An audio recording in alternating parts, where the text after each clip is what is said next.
Welcome back, everyone, to the complete Pineleaf. And after all these memories of the Shire, I remember that we're getting close to the time of Bilbo Baggins's birthday.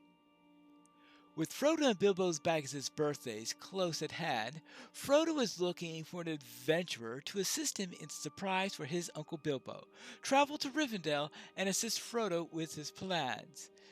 Well then, we've been helping the people here at Tor Morva quite a bit, so perhaps I should take a little break and head over to Rivendell.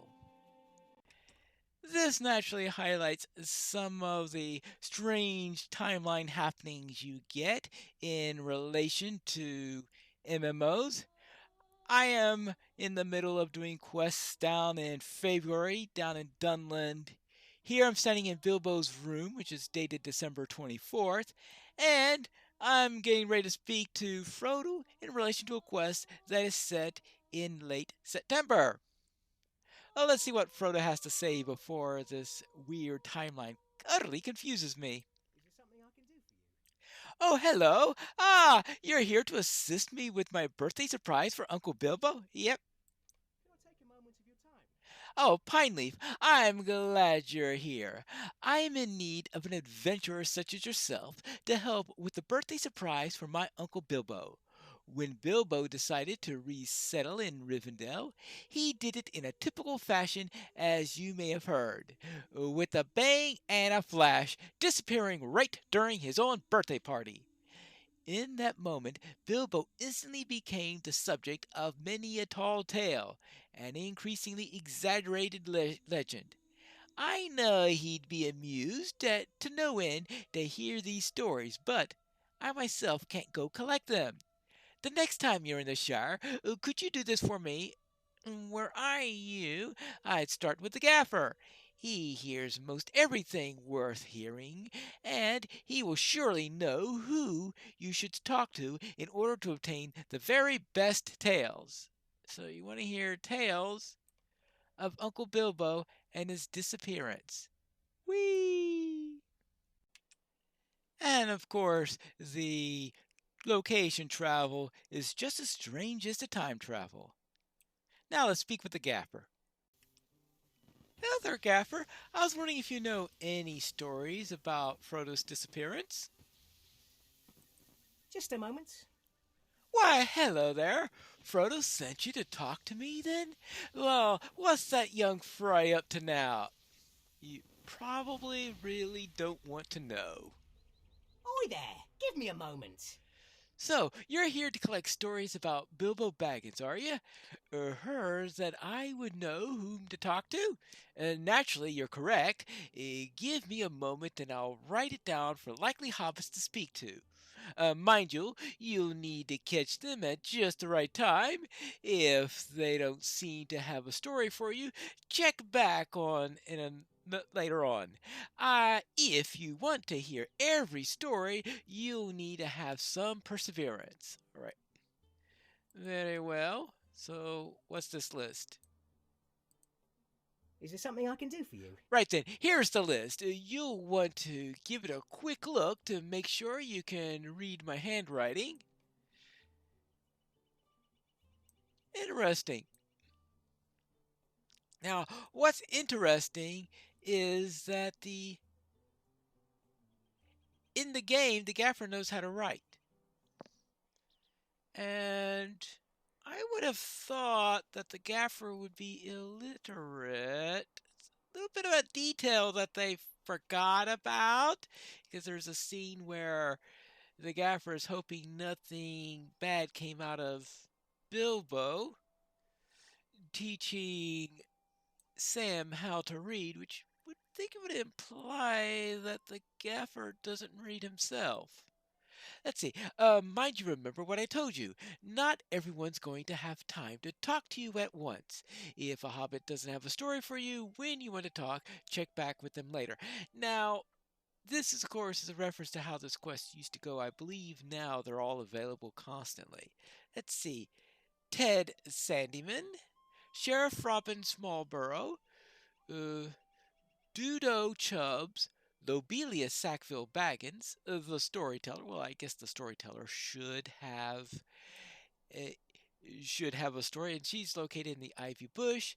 Hal Hornblower, Bogo Chubb, Lotho Sackville Baggins, a hobbit child. The child can be found listening to the storyteller inside the Ivy Bush, all right.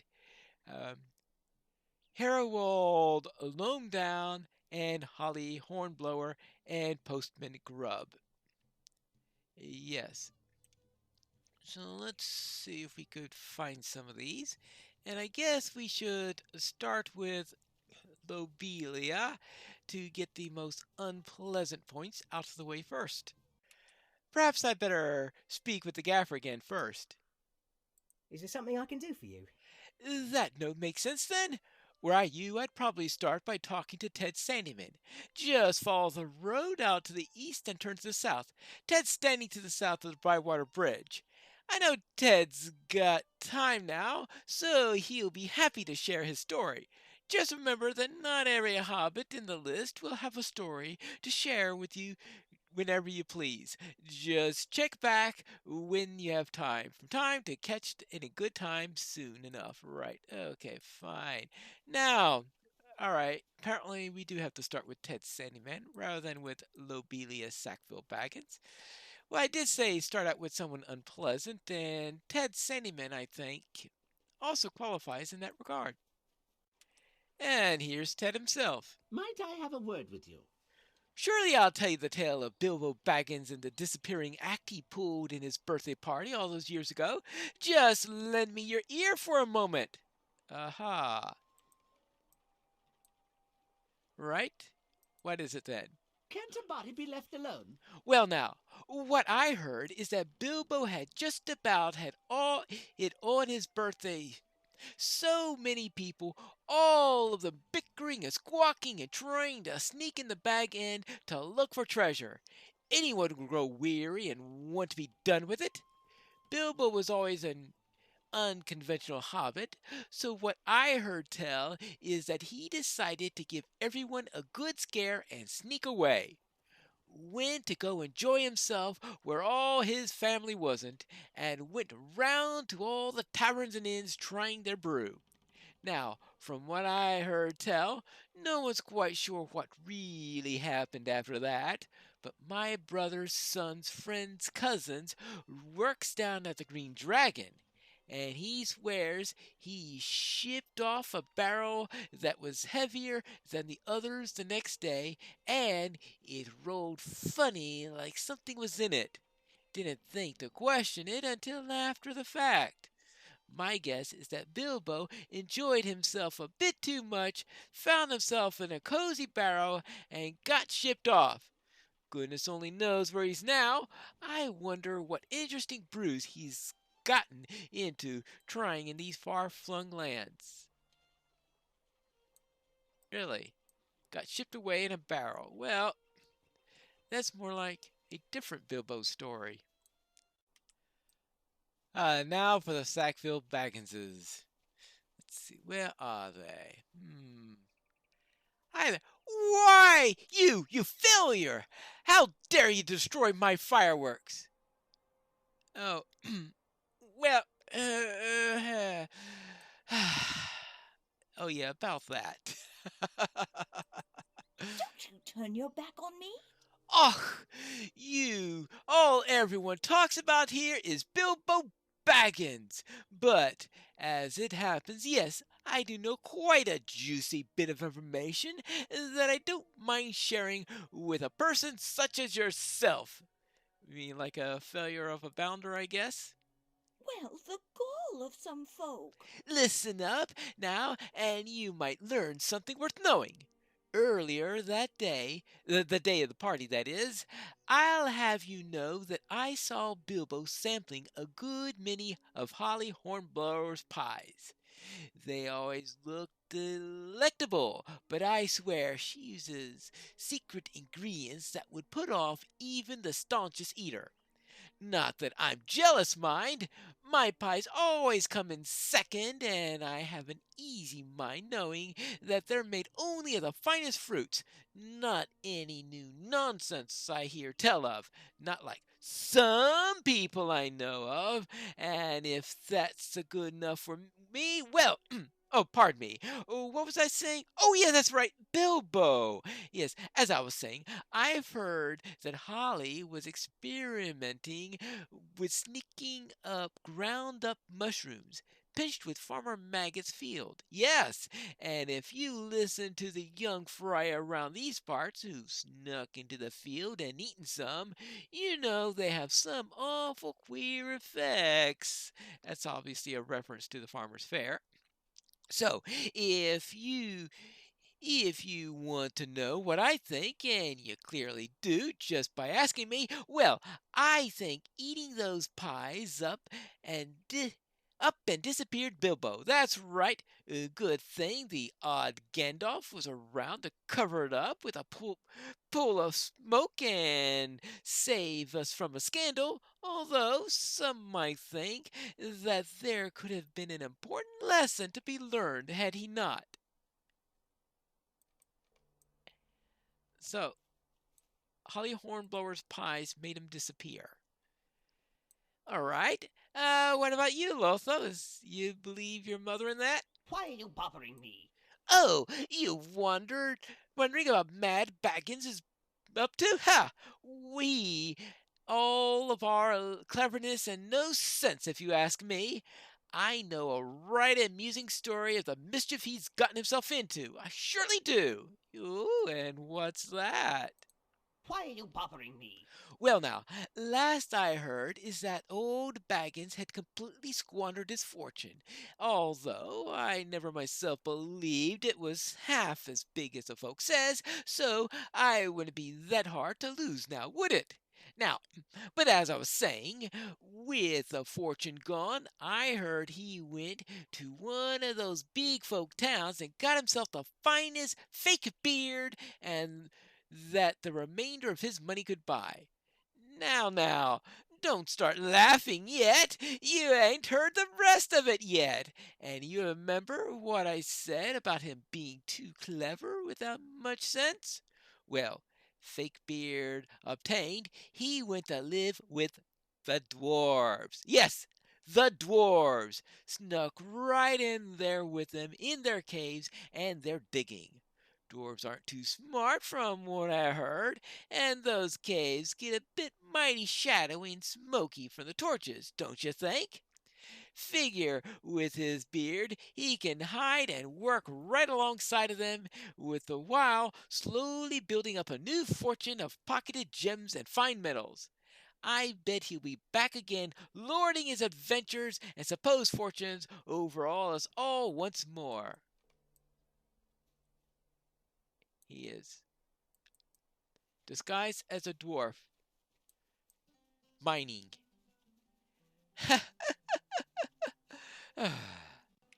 I suspect that Holly Hornblower's story is not going to involve any of her pies. Might I have a word with you? What's that? Oh, you're wondering where Bilbo is now? Turns out you've asked the right hobbit. Really? I thought asking Frodo would be the best one in that. All right, where's What Bilbo? do you need? I'll have you know that I have it on excellent authority that on his travels Bilbo met a whopping massive bear.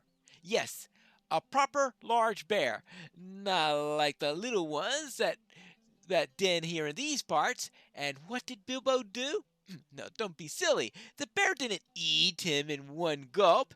Imagine the indigestion for all those brass buttons. No, no. Now, Bilbo might not be a proper hobbit, but a hobbit he still is. And that means he was carrying any number of delicious that things the like of which that bear had never smelled or tasted before. With those clever Bilbo tamed the bear. Indeed he did, yes. And that's not all to the end. No, not at all. Just getting to the best part, if you believe me. Radagast the Brown, you've heard of Radagast the Brown, yes? I think I did some stuff for him in the Lowlands, yes. Yes, he's a keeper of animals, they say, and a proper wizard in his own right. Well, Radagast heard about Bilbo and the bear, and he was so impressed that he trained old Bilbo to be a lore master. That's right. Neither jesting nor joking am I. That's right. The first Hobbit lore master is our Bilbo, and he rides around now on his great bear, accompanying Radagast all over the lands. Well, I'm sure he is in one sense a lore master, considering all the stuff he's been doing in Rivendell, but yeah, going around with Radagast on a bear. Now, I know some people have been talking about hobbits becoming lore masters and using the pets as mounts. Apparently, Holly Hornblower heard that rumor and decided to discuss that. All right. Oh, and here is Dudo Chubb. What do you say? Do you know any idea where Bilbo Baggins is? Good day. Might I have a word with you? Oh, collecting stories about Bilbo Big Shot Baggins, eh? More than enough of those to go around, I'm sure. Luckily for you, I happen to know the truth of the matter of that odd disappearance act that he pulled at his party. Yes, I do. Ooh, and what's that? Good day. As I was saying, here's what happened at the birthday party at Bilbo's. Yes, you see, when he was on his adventures, he met up with a pile of dwarves. I heard rumor of that. Yes, dwarves. Anybody who knows anything knows that some of them dwarves got mighty peculiar after losing their home in the mountain far off all that long time ago. Yes, I've heard about that too. Since then, stories say, some of them been known to be roaming bad, doing nearly anything to squeak by. And that would breed loose morals, if you ask me. Assuming they ever had any to start with, you can't ever be too sure with people not of the Shire. No, you cannot. I heard that one of these dwarves helped Bilbo dig a complex of tunnels under Bag End, and he simply popped down into those as an opportune moment. Goodness only knows what he's been up to since, but you've got to bet it's something no respectable hobbit would be caught doing. So he built a dwarf warren under Bag End. Well, an interesting thought. Oh, the postman. Hello. Do you have any stories? Please stay a moment. Looking for stories about Bilbo? Are you now? Well, as postman, I know most people and hear most things. I can certainly spare you the time with the tale. All right, spare me the time. Hello? So, you're wanting to know where Bilbo got himself off to. Well, if you ask around these parts, folk will tell you all kinds of nonsense. He got kidnapped, or is flying his own dragon, or is leading a fighting tribe of spiders. Really? I haven't heard any of those yet, but I heard some that are just as strange, like him riding a bear and all. The gullibility of hobbits is sometimes not to be believed. They'll latch on to any story they hear, and the more exotic the better. Can you imagine Bilbo doing any of those things at his age? Gracious! He's a unique sort of hobbit, but he's got his limits. I can tell you you're the sensible sort, so I'll tell you the real truth. Bilbo's always had a terrible fondness for elves. All right, I'll give you that. Downright unsettling, if you ask me, but he was never one to be told for the convention.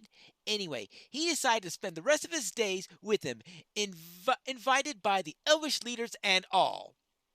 He spent his declining years living with them and enjoying their hospitality, all while writing his memoirs, the form of a one act play where there's smog, there's fire. I hear that Buckland Benefit and Benevolent Bucket Brigade Brotherhood for the Bruised and Burned has exclusive rights to the opening. Well,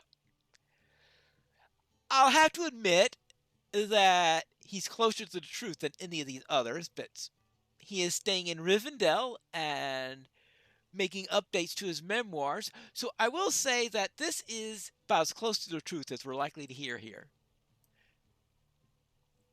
Yes, I'll say that one is actually pretty close to what may actually have happened. I feel like that I've been collecting stories to tell over at Tor Morva since they seem to have some interest in hearing a few Hobbit stories. But that's it for today's episode. But of course, next time we are going to be finishing up and hearing the rest of these stories when we come back to the complete Pineleaf.